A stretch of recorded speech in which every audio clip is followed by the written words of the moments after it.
Olá, tudo bem? Sejam bem-vindos ao Banca Virtual.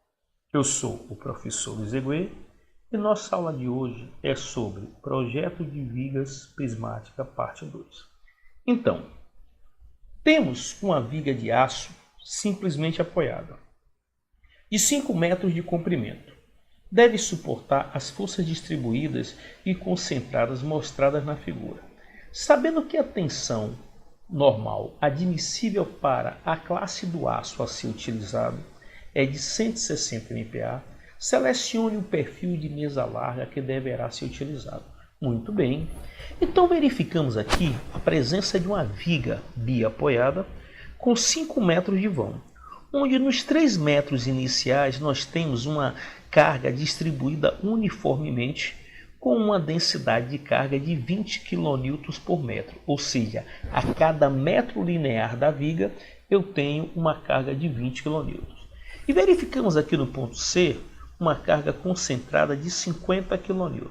Então, o que queremos? Queremos achar exatamente um perfil de mesa larga que deve ser utilizado para essa viga, para esse carregamento de viga, de tal forma que a tensão normal máxima que esse projeto, certo, tem é de 160 MPa. Então é muito importante verificar a condição que a questão está dando para o perfil que você deseja. Ou seja, eu quero um perfil no qual a tensão normal máxima no perfil seja de quanto? 160 MPa.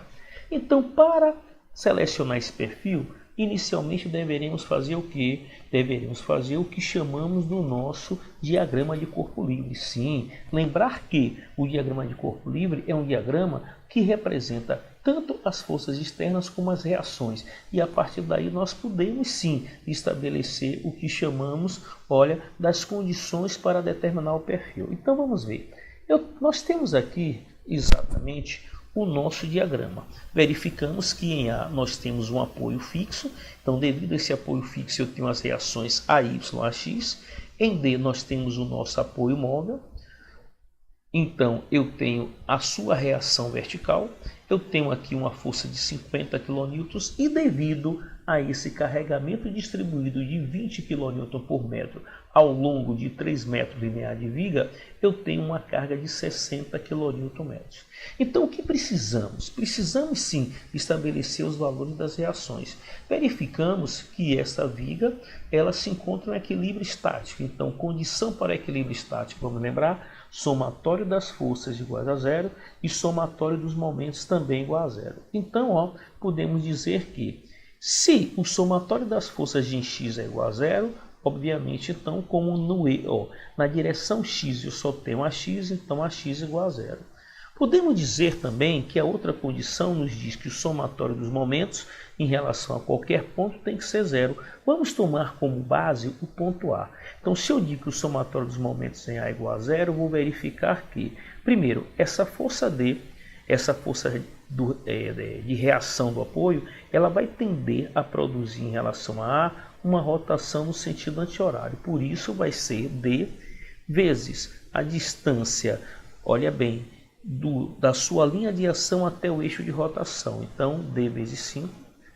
Agora, menos, por que menos? Essa força aqui de 60 kN, ela está tendendo a produzir uma rotação em A no sentido horário. Então, menos 60 vezes 1,5. Por que 1,5? 1,5 é a distância da linha de ação dessa força até o ponto A. Verificamos que toda essa distância é 3. Então, como essa força de 60 se encontra no ponto médio, então nós teremos quanto? 1,5. Menos 50. Por que esse menos? Da mesma razão, a força de 50 kN aqui expressa, ela tende a produzir em relação a A uma rotação no sentido horário. Então, menos 50 vezes 4, 4, porque a distância da linha de ação dessa força até o eixo escolhido. E dessa maneira, vamos visualizar que a reação D ela é igual a 58 kN. Muito bem. Então, se agora temos essa reação D, podemos falar da outra condição de equilíbrio, o somatório das forças em Y é igual a zero. Eu tenho 1, 2, 3, 4. Duas forças verticais para cima e duas forças verticais para baixo. Então, eu posso dizer que AY, ok? Mais 58 kN, menos 60 menos 50 é igual a zero. Dessa forma eu encontro exatamente que a força Y é igual a 52 kN. Então, olha só, gente, que legal. Eu posso verificar que para esse diagrama eu consegui encontrar as reações dos apoios. Então, em cima das reações dos apoios, eu vou agora ter condições de chegar no cálculo de quem? Do perfil. De que maneira? Vamos ver? Podemos analisar que este aqui é o nosso diagrama. Em função do diagrama e em função dos valores que foram encontrados, nós podemos exatamente traçar quem? Traçar o nosso gráfico da força cortante. Vamos lembrar que na nossa aula referente a diagrama de força cortante, nós ensinamos a vocês como fazer esse gráfico da força cortante, tanto para uma carga distribuída uniformemente como para uma carga pontual. Então vamos verificar que nesse trecho que é um trecho que vai para os 4 metros iniciais, nós temos aqui, ó, dá para ver que nós temos exatamente o que? Um carregamento uniformemente distribuído. Então, se o valor de AY é 52, então o nosso gráfico vai começar em 52, ele vai dar uma queda de 60, indo até 8, depois ele vai ficar constante até o ponto C, e depois ele vai dar uma queda de 50. Então, se deu uma queda de 50, ele vai para 58. E agora, como D vale 58, ele vai subir aqui, ó, fechando exatamente o nosso gráfico da força cortante. Então, aqui é o esboço do nosso gráfico. Mas veja bem, o que é que eu quero? Por que nós fizemos esse gráfico? Nós fizemos esse gráfico para obter exatamente o que nós chamamos do nosso momento máximo. Vamos lembrar? Vamos lembrar que se eu quero estabelecer, se eu quero achar o momento máximo, vou dizer que o momento máximo ele vai ser exatamente quem? A área. Se vai ser a área desse gráfico, eu vou dizer que vai ser, ó, a área desse trecho, então é a área de uma seção triangular. Então, base vezes altura sobre 2. E eu encontro um momento máximo de 67,6 kN. Se esse é meu momento máximo, então agora eu posso pensar que, olha bem, o modo de resistência à flexão. O que é o modo de resistência à flexão?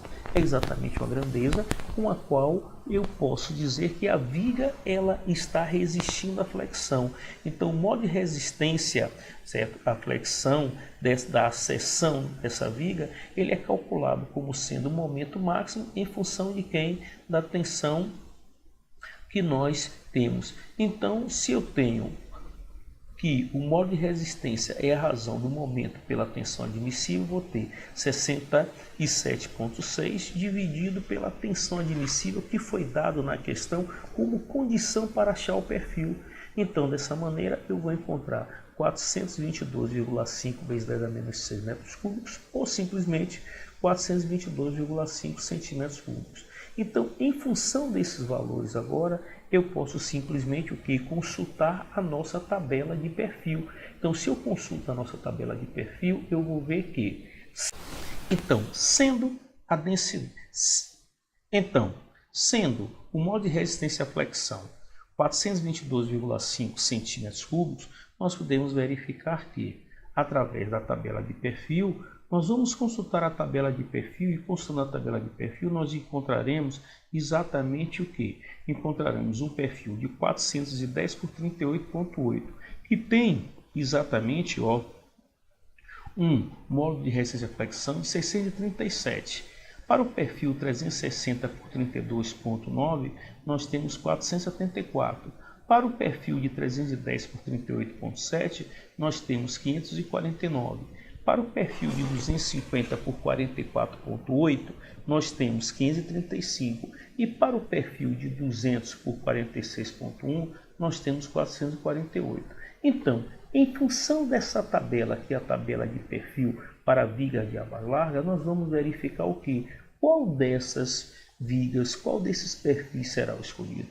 Aquele, obviamente, que economicamente tem o que? A menor massa. Nós verificamos que quando observamos esse perfil, o primeiro numeral ele nos dá exatamente a classe da altura do perfil e o segundo numeral ele representa o que? a massa por metro linear. Então, verificamos que o perfil mais econômico, o perfil mais adequado para o nosso projeto é o perfil de 360 por 32,9. Lógico, pois esse perfil é um perfil que tem o quê? Uma menor massa. Tendo uma menor massa, ele obviamente vai ser um perfil mais econômico. E dessa forma, esse será o nosso perfil a ser utilizado. É exatamente o que? O perfil mais leve no nosso projeto. Então, gente, aí está exatamente uma maneira com a qual nós podemos analisar o projeto para uma viga prismática de aço com perfil de abas largas. Ok? Sejam bem-vindos ao Banca Virtual. Inscrevam-se no nosso canal Banca Virtual e na internet www.virtualbanca.com.